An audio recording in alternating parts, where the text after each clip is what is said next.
August 15th, 1945. Noon. Tokyo. Emperor Hirohito spoke on the radio for the very first time in his life. His voice was thin, crackly, recorded the night before on a phonograph disc that his own generals had tried to steal and destroy. He spoke in the kind of old, formal Japanese that most of his people could barely understand. He never used the word surrender. He talked about enduring the unendurable. Millions of Japanese people sat on the floor, pressed against their radios, and cried. Some did not understand what they had just heard. Others understood perfectly and went outside and took their own lives. 14,000 kilometers away, in command headquarters in Manila, General Douglas MacArthur heard the news. He had been waiting for this moment for 3 years, 2 months, and 4 days. The man who had promised, "I shall return," had returned. But this was something else.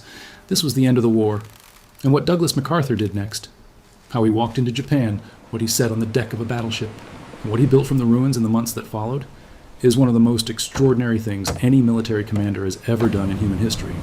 Let's go back to where this story really starts. December 7th, 1941. Pearl Harbor burns. Within hours, Japanese bombers hit the Philippines.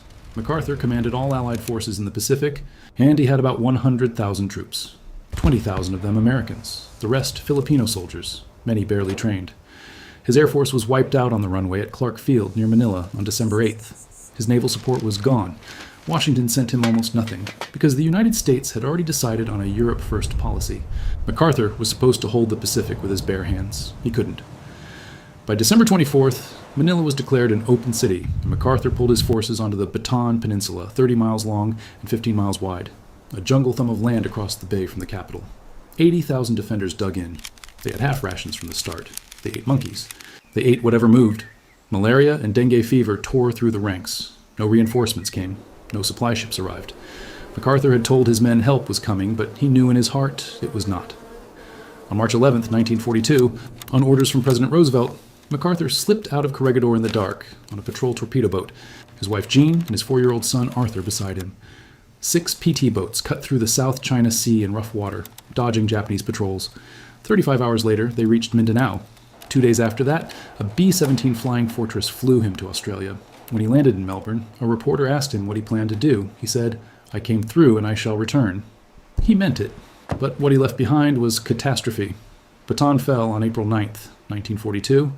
Major General Edward King surrendered 78,000 men, 12,000 Americans, and 66,000 Filipinos, the largest surrender of United States forces in history.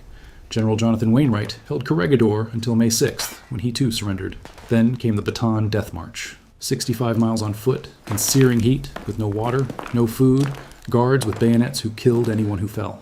Between 5,000 and 18,000 Filipino soldiers died on that march. Between 500 and 650 Americans died too.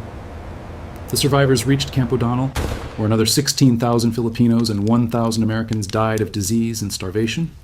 Every single one of those deaths happened after MacArthur left. He carried that with him for the rest of the war. If you value documented military and Pacific War history like this, subscribe. It is the best way to support our work. Also, drop a comment and tell us which city you're watching from. Now, this script is deeply researched and factual. Key sources include the National World War II Museum in New Orleans, whose article, Full Circle, The Japanese Surrender in Tokyo Bay, was published September 2nd, 2020, and provides minute-by-minute detail of the USS Missouri ceremony. And the Warfare History Network's The Japanese Surrender at Tokyo Bay, published July 19th, 2022, which draws on first-hand testimony and official records to reconstruct MacArthur's personal movements and exact words. These are serious primary source grounded outlets, not surface-level summaries. Now back to the information. For 2.5 years, MacArthur fought his way back across the Pacific island by island. New Guinea, the Solomon Islands, Leyte, Luzon. October 20th, 1944, he waded onto the beach at Leyte in the Philippines through knee-deep water in front of cameras in full uniform and broadcast live. "People of the Philippines, I have returned." He had told his staff specifically not to help him off the landing craft. He wanted to get wet. He wanted the image. It was theater, and it was real. But the liberation of the Philippines was savage. More than 100,000 Filipino civilians died in Manila alone, most of them killed directly by Japanese troops in the final weeks of fighting. More than 1,000 Americans died in the battle for the city. MacArthur entered Manila in February 1945 and found much of it in ruins. He had been right all along that he would come back. He had been wrong to think it would feel like a victory. By the summer of 1945, Japan was being burned from the air. American B-29 superfortresses were firebombing Japanese cities night after night. In March 1945, a single raid on Tokyo killed an estimated 80,000 people and turned 16 square miles of the city to ash. The Imperial Japanese Navy was effectively destroyed. The army had lost the Philippines, Iwo Jima, and Okinawa. Planning was underway for Operation Downfall, the Allied invasion of the Japanese home islands, estimated to cost between 250,000 and 1 million American casualties, and potentially millions of Japanese lives.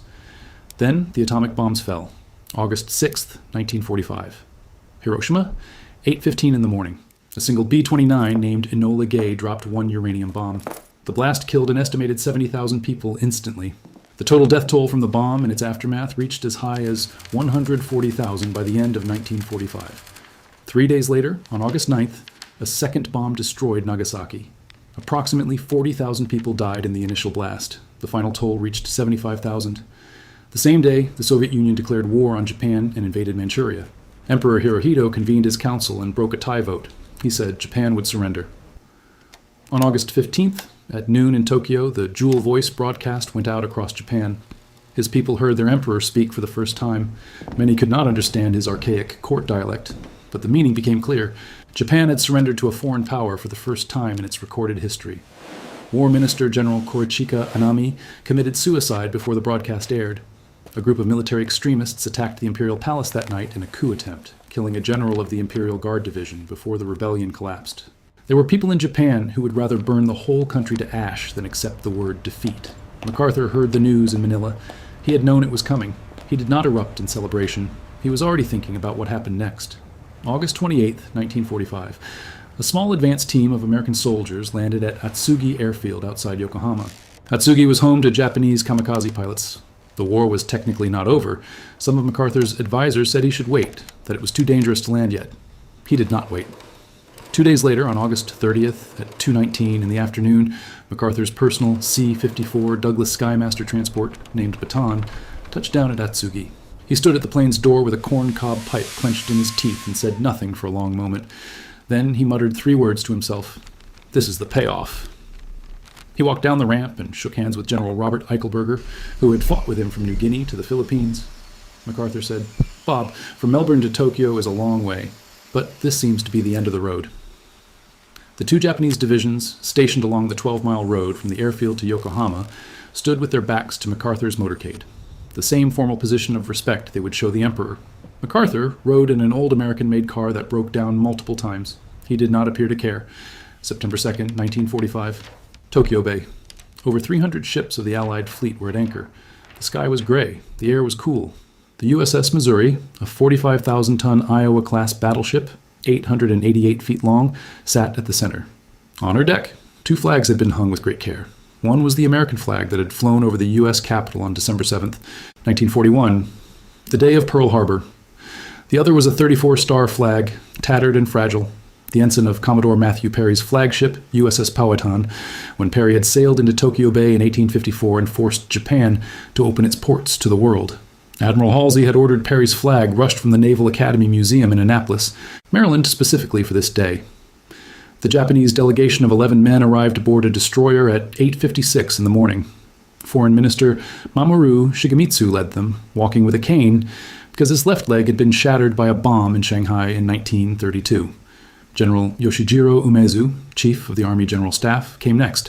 Japanese diplomat Toshikazu Kase later wrote that arriving on the Missouri felt like walking into a storm of arrows. "A million eyes seemed to beat on us," he wrote.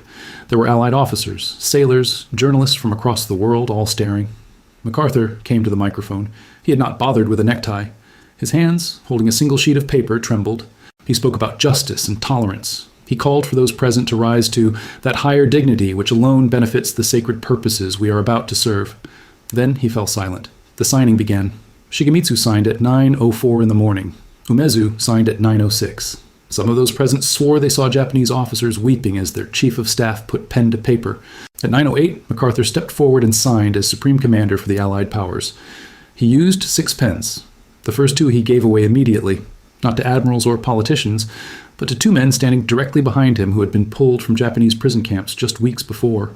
General Jonathan Wainwright, the man MacArthur had left behind at Corregidor in 1942, the man who had surrendered 15,000 Americans and Filipinos and then spent over 3 years in a prison camp in Japanese-occupied Manchuria. He was visibly emaciated. He had weighed under 100 pounds when an OSS team liberated him in Mukden in August 1945. And beside Wainwright stood British Lieutenant General Arthur Percival, who had surrendered Fortress Singapore in February 1942, 85,000 British and Commonwealth soldiers, the single largest surrender in British military history. Percival had been a prisoner for over 3 years as well. MacArthur put a pen in each man's hand, cold, deliberate, exact. MacArthur then approached the microphone one final time and spoke the words that closed the war. "Let us pray that peace be now restored to the world and that God will preserve it always. These proceedings are closed." At 9:25 in the morning, over 450 carrier planes and columns of Army Air Force B-29 bombers thundered in formation above the Missouri and Tokyo Bay. The sky shook. It took minutes for the sound to fade. The war had lasted 3 years, 8 months, and 25 days in the Pacific. An estimated 2 million Japanese soldiers were dead. About 800,000 Japanese civilians had died, roughly 200,000 of them from the 2 atomic bombs. 161,000 American soldiers had been killed in the Pacific, the Bataan Death March, the Hell ships, the prison camps, the firebombing, the 2 nuclear weapons. All of it ended at 9:25 on a gray September morning on the deck of a borrowed battleship, with a general who had once fled on a patrol boat in the dark putting a pen in the hands of men he had left behind. And then MacArthur went to work. 6 days after the ceremony, he moved into his new headquarters in the Daiichi Insurance Building in Tokyo, directly across the street from the Imperial Palace. He became, for all practical purposes, the most powerful man in Japan. Not elected, not constrained, just there with total authority. His staff called him the Supreme Commander and meant it without irony. What he did next, nobody expected. On October 4th, 1945, MacArthur issued a Civil Liberties Directive. It abolished the 1925 Peace Preservation Law, which had been used to arrest and imprison thousands of leftists and dissidents. It dissolved the Special Hire Police, Japan's thought police, which had monitored and arrested citizens for holding unapproved political views. It freed political prisoners, including Tokuda Kyuichi, chairman of the Japanese Communist Party. The Japanese cabinet was so outraged that it resigned in full on October 9th. MacArthur met the new Prime Minister, Shidehara Kajuro, on October 11th and told him Japan needed a new constitution. Among the guaranteed freedoms, women's suffrage, the right to strike, land reform. MacArthur ordered his own staff to draft a completely new document in 1 week, less than 7 days. Colonel Charles Cades oversaw the work. Beate Sirota Gordon, a 22-year-old woman on his staff, wrote the articles guaranteeing equal rights between men and women. MacArthur rejected the Japanese government's own proposed draft in February 1946, calling it nothing more than a rewording of the old Meiji Constitution. The new Japanese Constitution was promulgated on November 3, 1946, and took effect on May 3, 1947. Article 9 prohibited Japan from ever maintaining war potential or the right of belligerency. The emperor, once worshipped as a living god, renounced his divinity on January 1, 1946, in a radio address. On April 10th of that same year, Japanese women voted in a national election for the first time. 39 women were elected to the Diet. U.S. assistance to Japan during the occupation totaled approximately $1.9 billion, about 59% of it in food. The 40% of Japan's industrial infrastructure that had been destroyed by 1945 had to be rebuilt almost from nothing. MacArthur ran all of it from his building across from the palace. He worked 12-hour days. He met foreign dignitaries and Japanese officials and reporters. War crimes trials found 4,200 Japanese officials guilty. 700 were executed. 186,000 others were purged from public office. The man who had commanded the mass surrender trials also oversaw the largest democratic transformation any Asian nation had undertaken in the 20th century. Here is where the story lands. On September 26, 1945, 24 days after the signing on the Missouri, Emperor Hirohito left his palace and walked to MacArthur's headquarters in a top hat and a Western-style suit. No Japanese emperor had ever visited a foreign official. He bowed. A photograph was taken. Hirohito in formal dress, MacArthur in open-collar khakis, no ribbons, no decorations. MacArthur had deliberately dressed down. The photo was distributed across Japan. The meaning was unmistakable. The God Emperor stood beside an American general in a plain shirt, and the whole power structure of Imperial Japan was visible in that single image. The USS Missouri today sits in Pearl Harbor as a museum ship, the very harbor where the Pacific War began. Visitors can stand on the teak deck where the surrender was signed. They can look at the spot where MacArthur's hands trembled. But the sharpest detail came out later, during the Tokyo War Crimes Tribunal, when investigators went through the records of Camp Fukuoka, No. 17 in Kyushu. one of the prison camps where American POWs had been held and worked in coal mines. When the surrender was announced, guards at some camps executed prisoners rather than let them be freed. At Camp Fukuoka, number 17, 16 American prisoners were beheaded on August 11, 1945, 4 days before Hirohito's radio broadcast, while the surrender was still being negotiated.